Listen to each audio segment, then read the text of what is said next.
The end of his life. Good morning, I'm Katrina Weber. That convicted murderer died in a shootout with police here in Jourdanton. I'll tell you more about it. As the investigation into the deadly school shooting in Uvalde continues, questions are being raised about the 911 calls from that day. What Uvalde's mayor is saying that he recalls. And taking a look outside with live cam this morning, the sun is out and we are inching closer to those triple digits, not today, but very soon. Live from KSAT 12, Good Morning San Antonio starts right now. And a good morning to you. It is Friday, June 3rd. We begin with a nationwide manhunt that came to an end about 35 miles south of San Antonio late last night. 46-year-old Gonzalo Lopez spent 3 weeks eluding police, but the run for the escaped murderer has ended with his death. Lopez was killed last night in a shootout with law enforcement officers down in Jourdanton. Katrina Weber is in the neighborhood where it all ended and tells us it was a frightening experience for people who lived there. One man told us that when he woke up to the sound of gunshots here in this neighborhood, he had thoughts of what happened in Uvalde. He says he hunkered down inside his home, hoping and praying that he would stay safe. The only person who was hit by the gunfire was Gonzalo Lopez, the 46-year-old escaped inmate who had been the subject of a statewide manhunt since last month.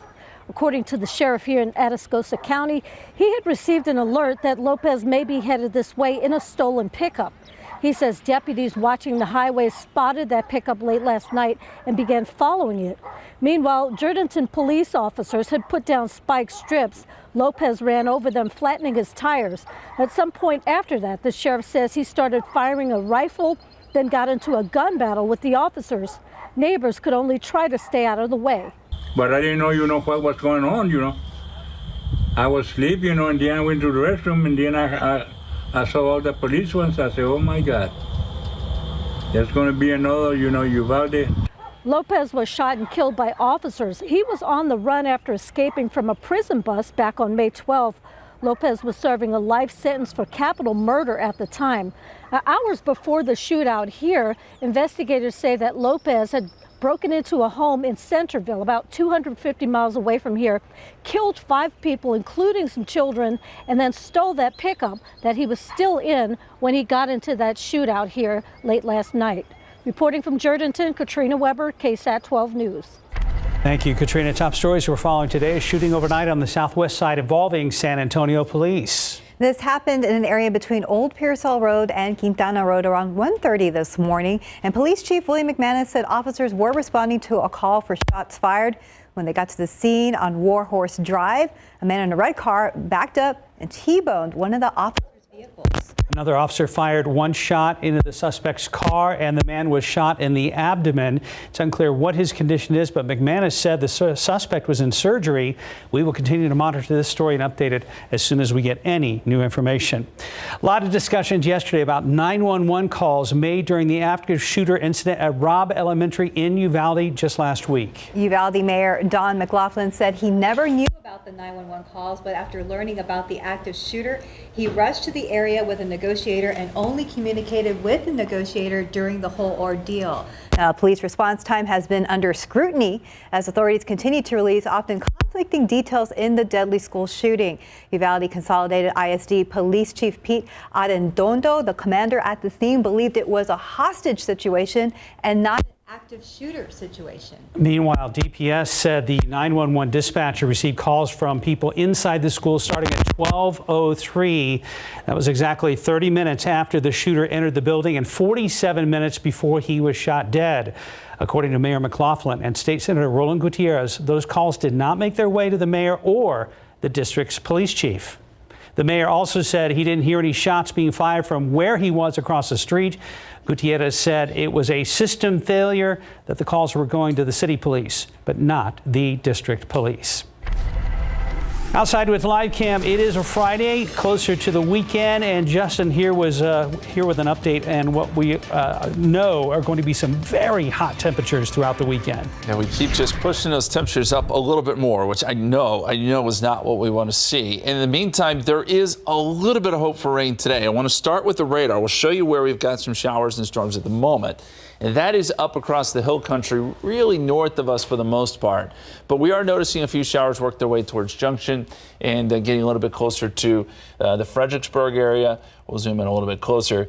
These are working south and east. And yeah, you may see a few showers here in Fredericksburg. This looks like it'll miss Kerrville, perhaps to the north. But there's an outflow boundary there. If that can sit around today, and then once we get some daytime heating, that may kick up a few more showers and storms. And then we'll also be watching what happens to our north and west tonight.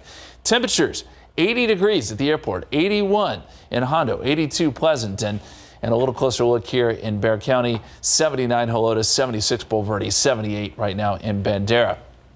So here's what's ahead.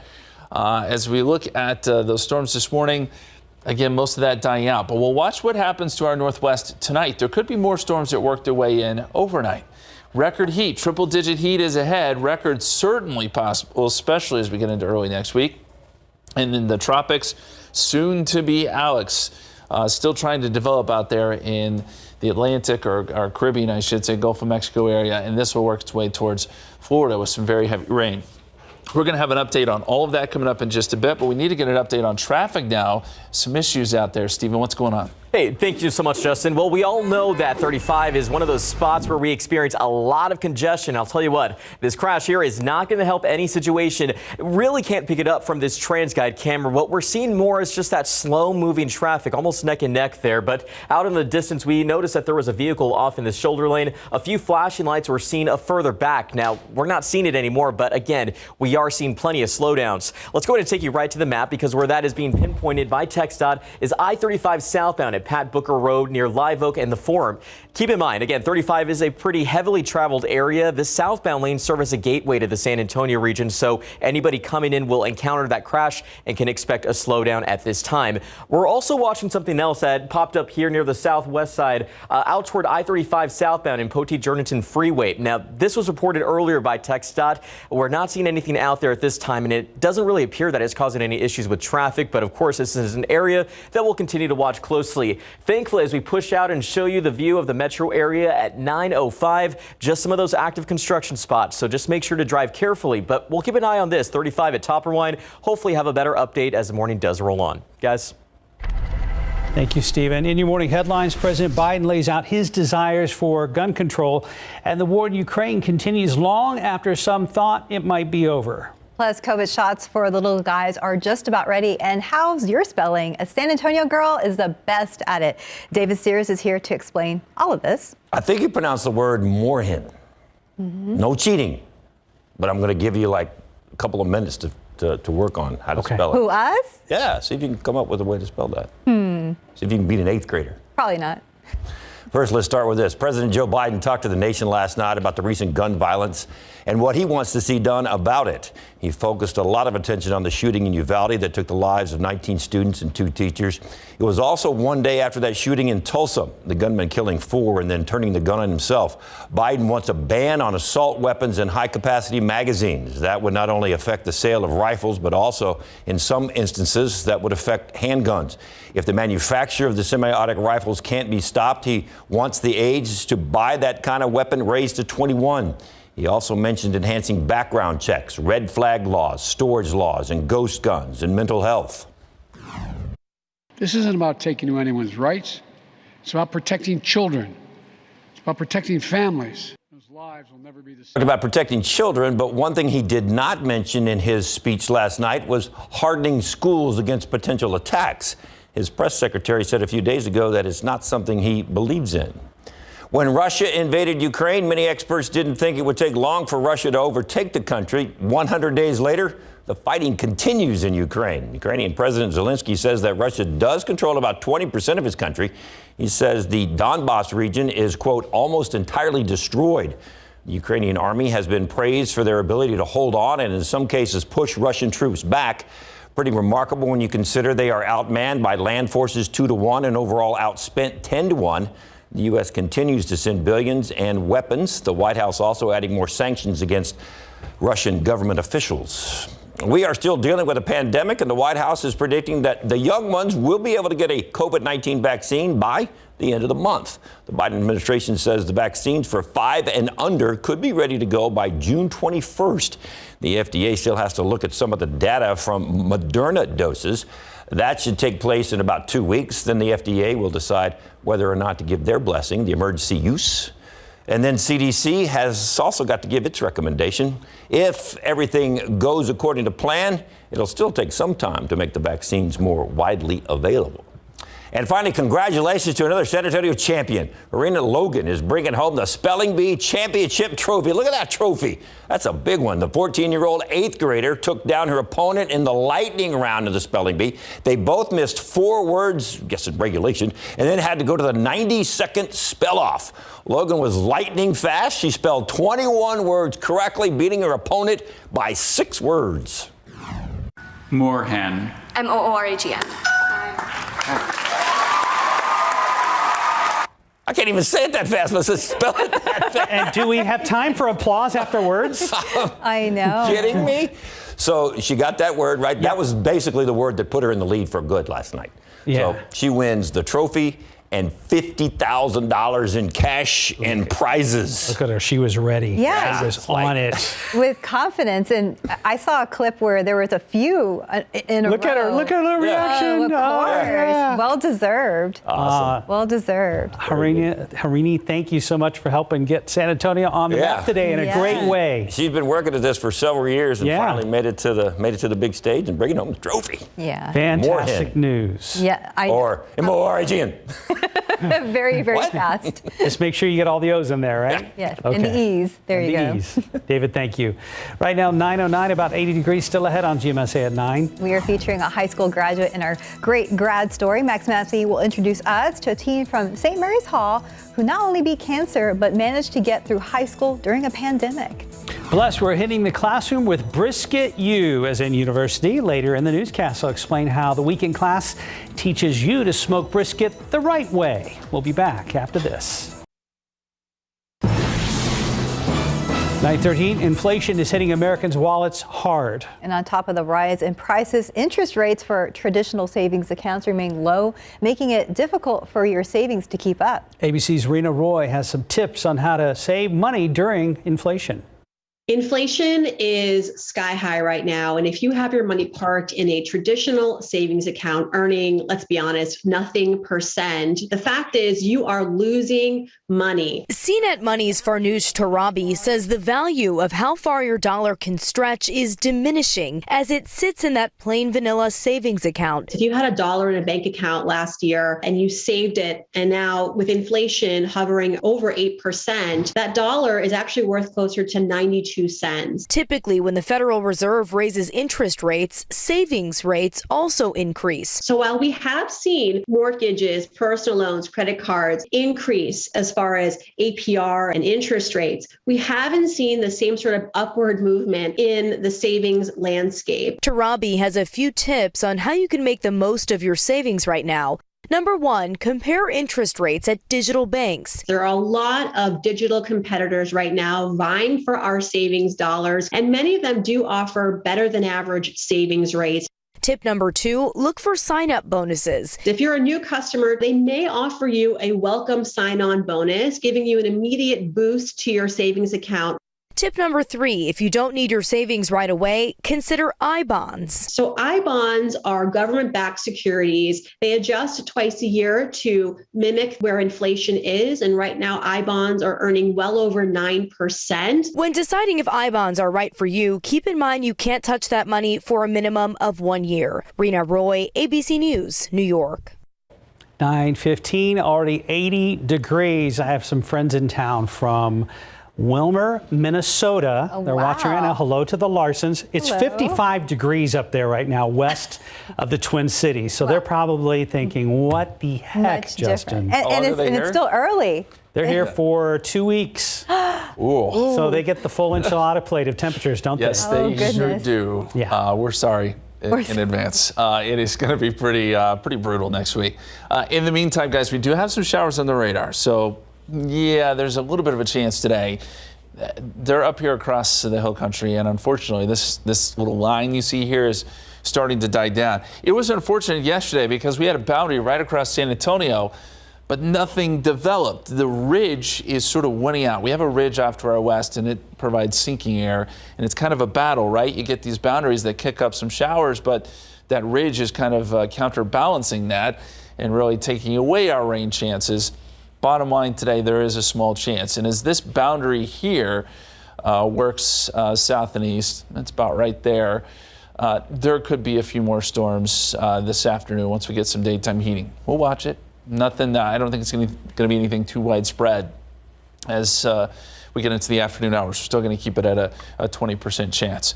There's the scene outside right now. We've got a lot of sun actually at the moment, so temperatures are warming up pretty quickly. We're sitting at 80 degrees at the airport, 68 the dew point, easterly winds at about 7 miles per hour, and winds will generally be pretty light today. 78 New Braunfels, 76 Kerrville, 81 Hondo, 81 right now in Cotulla. A little closer look here at Bexar County, 78 in Helotes, 76 right now in Bulverde with plenty of sun there. Dew points, they'll actually come down a little bit today, so it's not going to be all that muggy.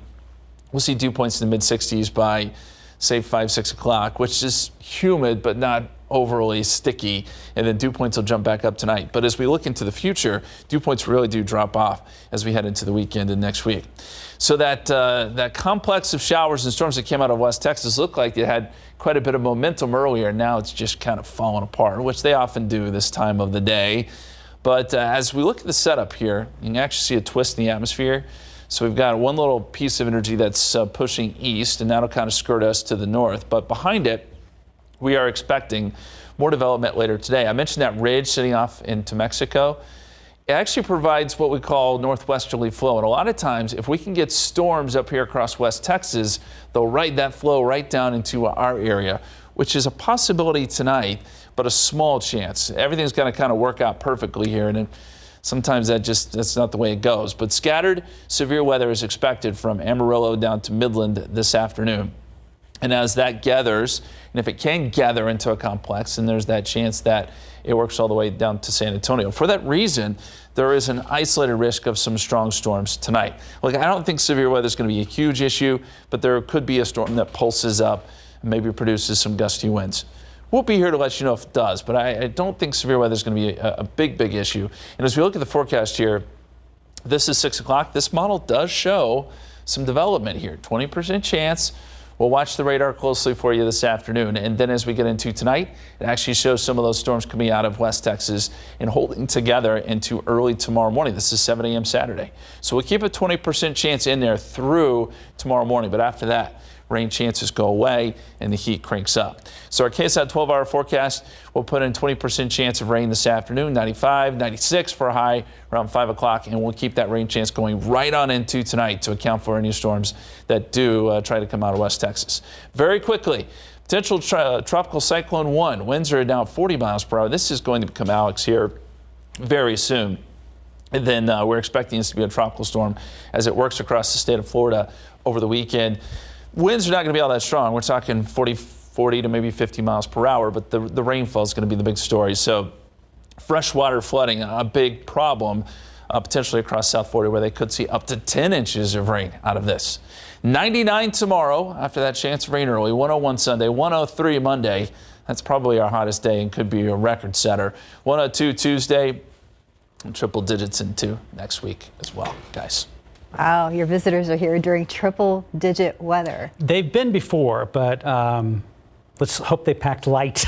Let's hope. Right. Yes. Thank you, Justin. 9:19, 80 degrees. You're watching GMSA at 9. Coming up after the break, the courageous story of a young girl who beat cancer while also managing high school during a pandemic. 9:23, welcome back on your Friday. Going through high school in a pandemic is stressful enough, but finding out you had cancer adds so many more obstacles. Max Massey introduces us to today's great graduate, Juliana Cavazos from St. Mary's Hall, who not only beat cancer, but is set to thrive after graduation. So got an MRI, found that I had a huge tumor wrapped all around my heart. I had stage 2 Hodgkin's lymphoma. If you meet Juliana Cavazos, you'd never know what she's been through. I ended up doing 4 rounds of chemotherapy. I was on 6 or 7 chemos. It was a pretty intense therapy. So obviously I lost my hair. Juliana tells me it all happened so fast. She really didn't have time to slow down and process. Losing my hair was what made it so real to me. Like, it wasn't the fact that I was going through chemo and living in a hospital. It was kind of just like, oh, I don't have hair anymore. Like, that's what really made it real to me. But she never stopped fighting. It's hard to think of a time when I didn't see her smile. Even when she was going through the cancer. Going through so much at such a pivotal age, it can really hamper someone's outlook on life. But for Juliana, she is so enthusiastic and so optimistic. If instead you put yourself in a position of gratefulness, that it always can be worse than it is. And if you have people around you that love you, then you're already better off than a lot of others. Courageous. To be able to go through something like this, and as you said, with the heart, that takes a lot of courage not to let yourself get down. And that courage paid off. As of last year's June, I was completely clean. I'm in remission. So this June will be my first year completely cancer-free, which is really exciting. Next year, Juliana is set to start her freshman year at Baylor, the Baylor Interdisciplinary Corps, on a pre-law track. Max Massey, KSAT 12 News. And hopefully you have eaten your breakfast already, because what we found behind the kitchen door at a trio of restaurants was not appetizing. The violations led to low scores for those places, and Tim Gerber tells us what he found in this BKD report. Spice Fine Indian Cuisine, located in the 3700 block of Loop 410 on the northwest side, came in with a barely passing score of 72. Patrons may come here for the heat from spicy dishes, but the restaurant didn't even have working hot water when an inspector stopped by last month. For that, the place was temporarily shut down. The hand-washing sink wasn't working either. There were flies in the kitchen, and chicken thawing on a counter overnight was tested at 70 degrees, way above the required temp of 41. A re-inspection was ordered. This Jim's in the 6100 block of Loop 1604 earned a 76. The inspector found 4 cartons of eggs sitting out next to a grill. They were tested at 77 degrees. There was no certified food manager on duty. There were live roaches spotted in the kitchen and washing area. Leaking sinks needed to be fixed, so did broken light fixtures and floor tiles. They were also ordered to undergo a re-inspection. Finally, Fast Trip in the 8000 block of Jones Maltzberger earned a 76.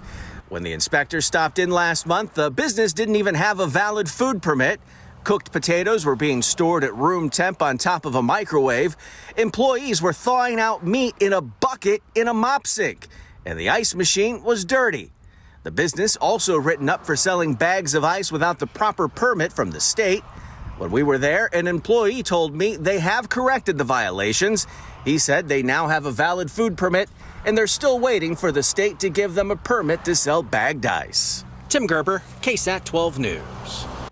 And it's not all bad news, though. Several restaurants got perfect scores in their last inspection. To see who did a good job, use your phone to scan this QR code, and it will take you right to our perfect scores, that database on our website at ksat.com. And time now, 9:27 and 81 degrees for now. If that story made you lose your appetite, we're going to get it back. Still ahead on GMSA at 9, we're going to tell you about these weekend classes teaching folks how to smoke brisket the right way. Plus, David Steers is going to join us again with a look at highlights from Game 1 of the NBA Finals last night, and he is a fortune teller. And when we come back, a story of hope comes from the terrible tragedy in Uvalde, how one of the lives lost is providing a second chance for others.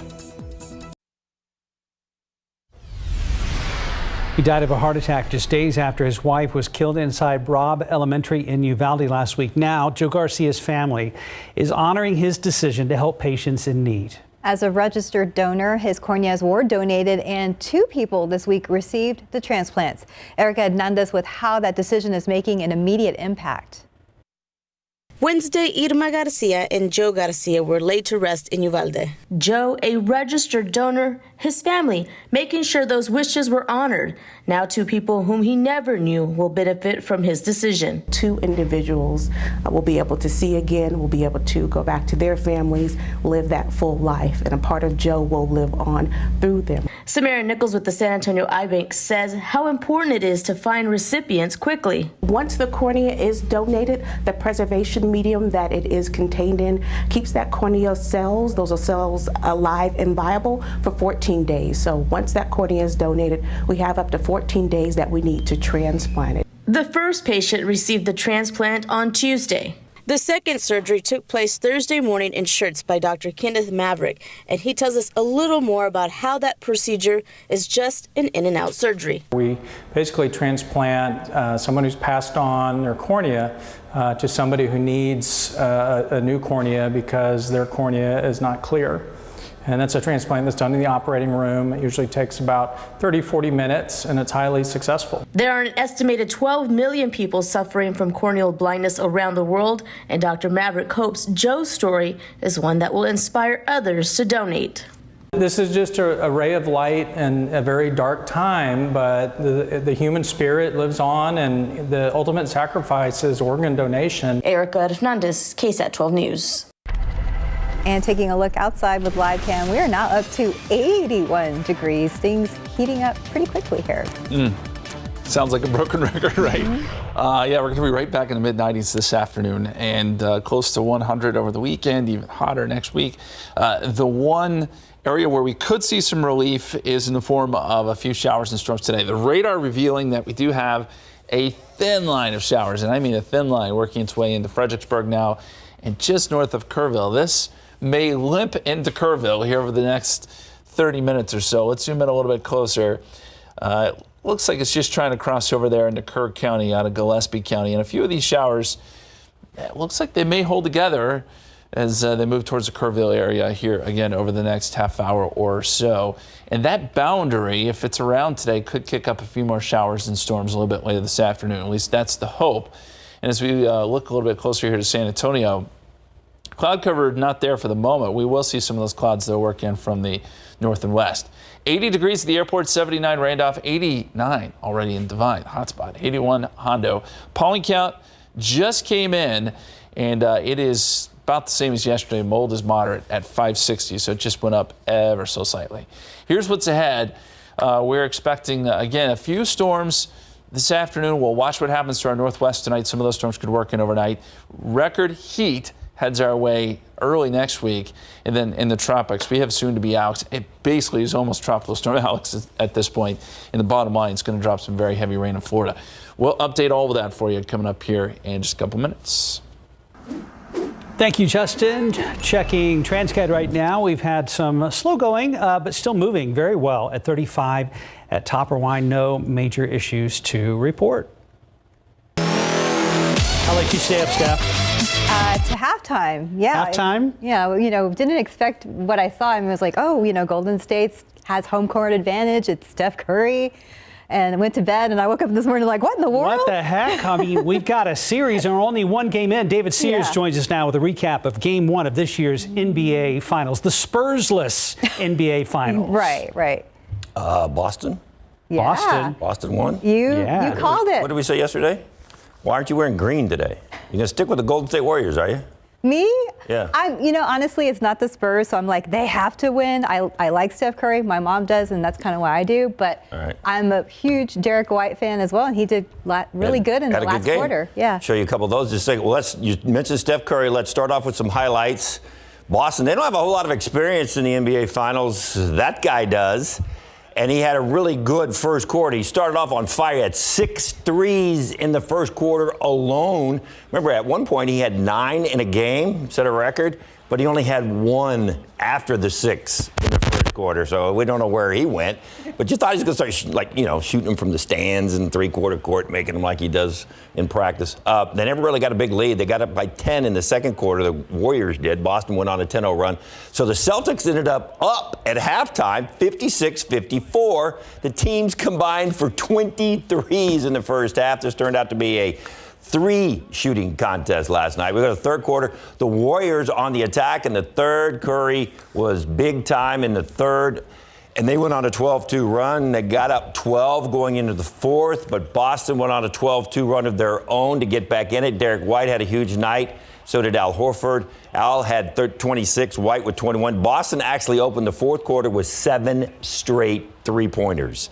They ended up going 9 of 12 from 3 in the fourth quarter. So they turned that 12-point deficit into a huge win, 120-108, and they were pretty pleased with their big comeback last night.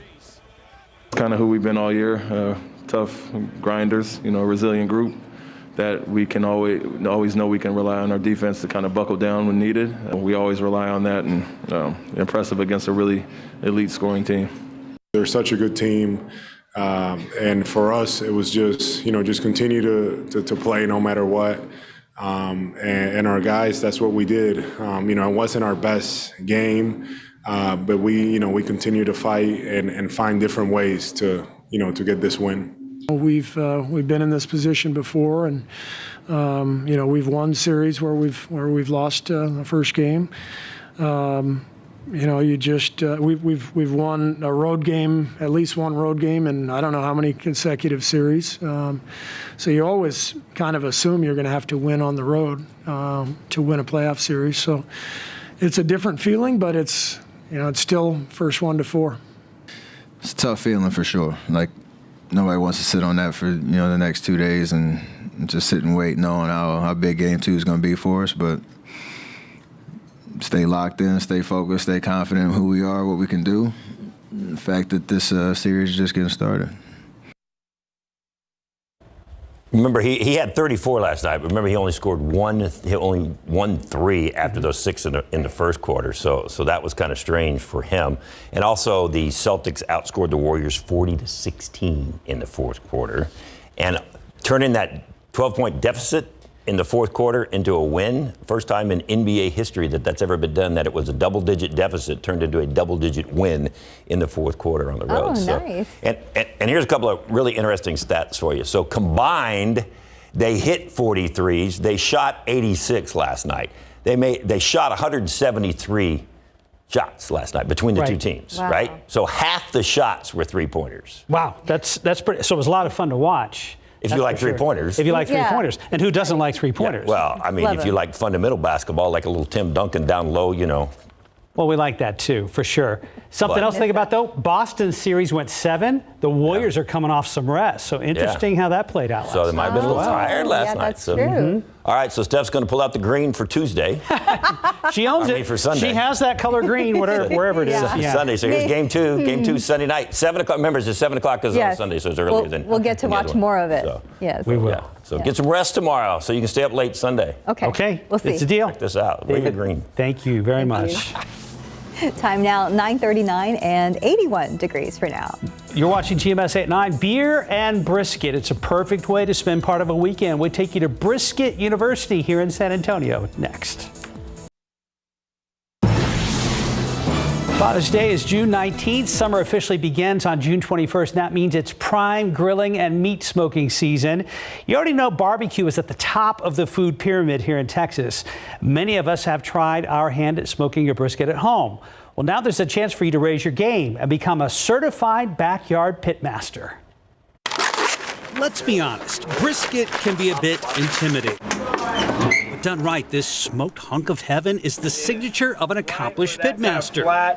These folks are paying $89 for a 3-hour weekend class called Brisket U, as in university. They're learning the basics, from trimming a brisket and selecting the right firewood to carving your creation correctly. Brisket U is the brainchild of 2 advertising guys in Houston, John and Mike. We came up with the idea of let's create a university and teach people how to do it in their backyard. And let's do it at a brewery in the mornings when they're not so busy. We'll bring in people into the breweries and let them grab a beer and barbecue, perfect, marriage. Any given weekend, Brisket U is holding up to 10 classes in various cities. If you're new to barbecue, Chris Malloy is the San Antonio pitmaster, and his classes stay pretty full. We've found it really is a wide variety. We've had chefs from all over the country come in to, folks that are coming in that don't even have a barbecue pit yet. And what we've tried to do with our classes is really gear it towards everyone. So you could have cooked 100,000 briskets, and I think you'll still pick some things up to apply to help you out. Or you can have never even seen a brisket before and really start your journey off with a lot of really good knowledge. Lisa and Steve Baginski came down from Illinois. It was amazing. I feel like we learned a whole lot of stuff. We've done some briskets, but like clearly not correctly. So now we know what we're doing. These classes make great gifts. That's how I found out about Brisket U. I took their brisket class and their ribs class. Next on my list, Seafood U. We bring in salmon, redfish, a lot of local seafood, and we teach you how to treat that fish, how to clean it, how to trim it up, and then different ways of cooking it, and you'll get 5 different dishes in there. It's a lot of fun. In most cases, you get to sample the final product. Graduates get something else worth its salt and pepper, confidence. So again, we created this so that, you know, when your neighbor or your brother-in-law is looking over your shoulder telling you you're doing it wrong, you can say, hey, back off, I'm certified. You tell them, Mike. All right, for more info on classes and how to give them as a gift, go to brisketu.com. Tomorrow's Chicken U class sold out, but there's still openings for Sunday's Ribs University.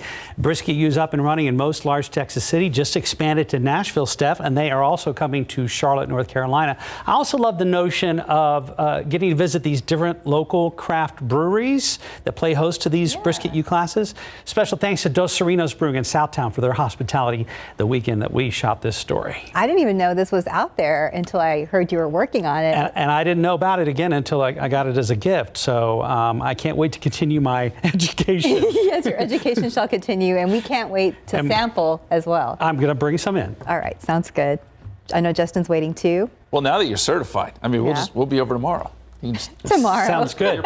You gotta, can we do Sunday instead? I'm fishing tomorrow. That's fine. Okay. Yeah, we can wait.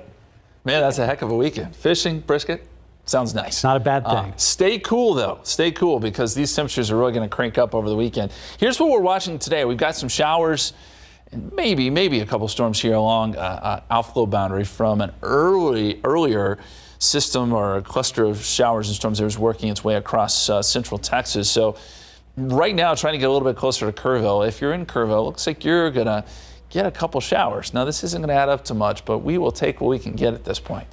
Good news for you. Hunt also seeing a few showers, and this line is working south and east. So in theory, these showers may hold together and work their way towards Comfort within the next hour or so. Fredericksburg also getting in on some rain. But you look at the big picture here, as that system moves east and that outflow boundary is sitting around the area today, that may kick off a few more showers and storms this afternoon, and then we'll watch for a few more storms perhaps developing to our northwest tonight and making their way down into our area.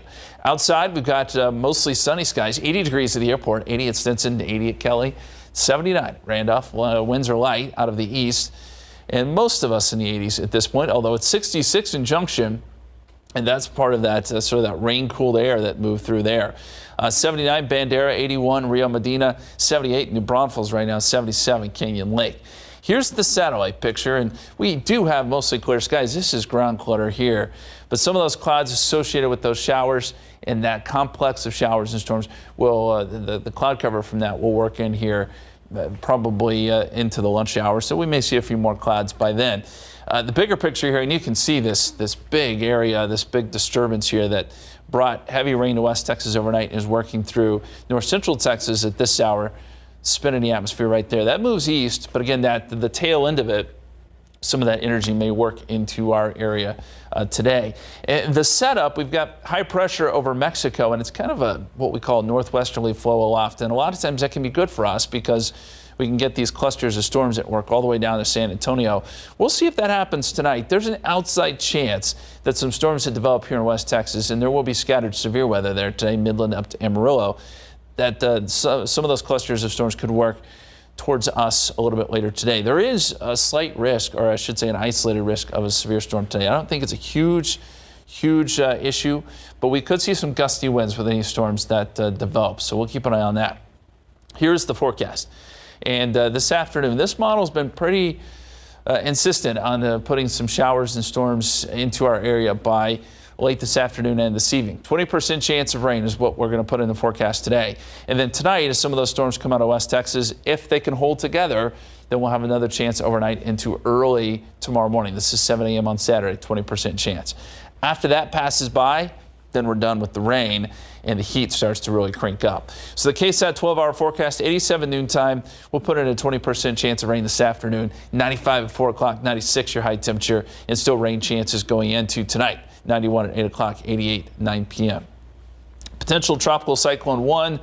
I think this is going to become Alex pretty soon. Regardless of what it's named, it is still going to drop some very heavy rain. We've updated the potential rainfall totals here as this crosses over the Florida Peninsula over the weekend.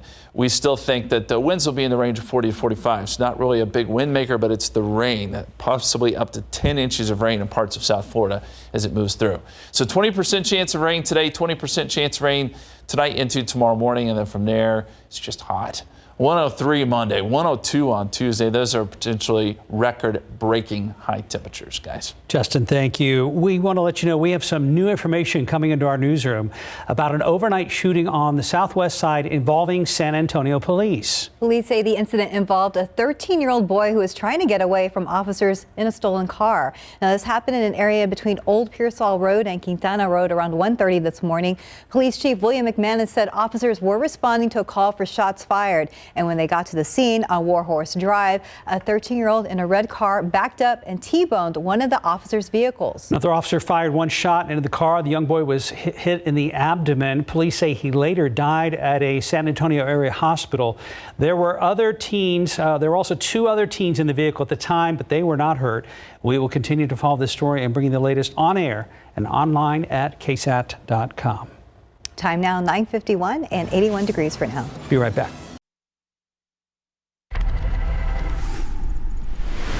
And don't forget, happening this weekend is the iHeartMedia benefit concert out at Cowboys Dance Hall for the Uvalde community. Country music stars like Russell Dickerson, Easton Corbin, and Kevin Fowler are just a few of the artists performing. The concert will be held on Sunday. Doors open at 6. The music starts at 7 o'clock. You can find a link to buy tickets on KSAT.com. All of the proceeds from the concert will benefit the Robb School Memorial Fund, which was, of course, set up to comfort and support the families impacted by the terrible tragedy here in our South Texas community last week. Justin. We're still watching some of those showers up there around Kerrville. It's possible some of these could work a little bit further into the hill country this morning and maybe some isolated storms today and also tonight into early tomorrow morning. We'll watch what develops to our north and west. Not a great rain chance. It's another one of those days where most of us stay dry, but we'll keep our fingers crossed for something, anything, to give us a cool down and maybe a little bit of rain today. Other than that, it heats up. 99 Saturday, 101 on Sunday. We're thinking records will be going down on Monday with 103 the forecast high, 102 Tuesday, triple digits most of next week. That's unbelievable. Usually you list records for a couple days, so we know we're in trouble when you see it almost across the board there. There's way too many numbers on the 7-day forecast. Yes, sir. Yes, there are. it's a lot. Right. And it looks like it might continue. Yes. Okay, well, stay cool this weekend, definitely. Be safe. Our crews are back for the news at noon.